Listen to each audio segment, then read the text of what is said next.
प्रशांत त्रिवेदी जी। राधे राधे। राधे राधे महाराज जी। महाराज जी, क्या एक हाथी को खिलाने का पुण्य और 1 लाख चींटियों को खिलाने का पुण्य, क्योंकि हाथी की खुराक बहुत होती है, चींटियों की संख्या बहुत होती है, होना खिलाना भावना सेवा में? अगर हाथी में भी भगवान देख के पवारे और चींटी में भी भगवान देख के पवारे तो एक चींटी और एक हाथी के पवाने का बराबर पुण्य मिलेगा। और भगवान नहीं देख के हाथी देख रहे हो, चींटी देख रहे हो तो भेद तो हो ही जाएगा। कोई पुण्य में फिर बेवकूफी थोड़ी है। चींटी तो एक दाना से तृप्त हो जाएगी, उसके लिए 1 कुंतल भोजन चाहिए। दोनों में भगवान देखकर यदि दे रहे हो कि हाथी में भी वही भगवान है और चींटी में वही भगवान, तो पुण्य बराबर। और हाथी को हाथी देखकर चींटी को चींटी देख के तो पुण्य में घाटा। हाथी के पवाने का हाथी का फल मिलेगा और चींटी के पवाने के चींटी का फल मिलेगा। बात समझ में आ रही है? निर्णायक चतुर है। एक हाथी को खिलाते तो 1 आत्मा को पुण्य मिलता, और 10 लाख चींटियों को खिलाते 10 लाख आत्मा। हमारी बात नहीं समझे। 10 लाख आत्मा है ही नहीं। 10 लाख घड़े रखे हैं और एक सूर्य का प्रतिबिंब पड़ रहा है, तो 10 लाख सूर्य हो गए क्या? तो 10 लाख आत्मा है नहीं, आत्मा तो एक है, वो सब में प्रकाशित हो। चूंकि हम ज्ञान में है ना, इसलिए समझ नहीं पाते।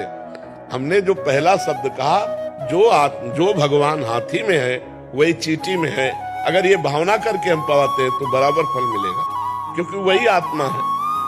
आत्मा 10-20 नहीं है, आत्मा 10 लाख नहीं है, आत्मा एक है।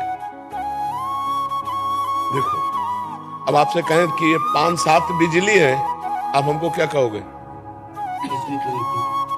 खैला यंत्र के कारण उसका प्रभाव अलग अलग है।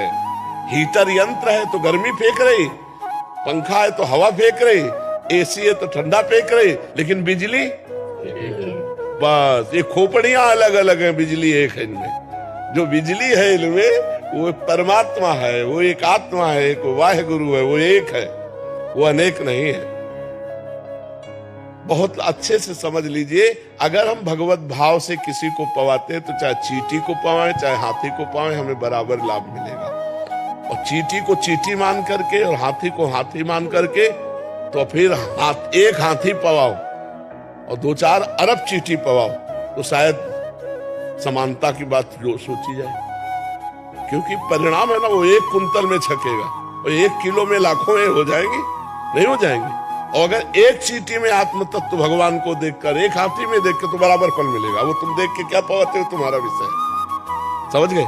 मन बहुत चंचल है, इधर उधर बार बार चला जाता है। हमेशा आपकी कृपा से नाम जप होती रहती है, पर फिर भी इधर उधर भटक जाता है। हाँ, कोई भटकने दो, उससे कोई फर्क नहीं पड़ता। मन जाने से हमारी हानि नहीं है। मन के अनुसार तन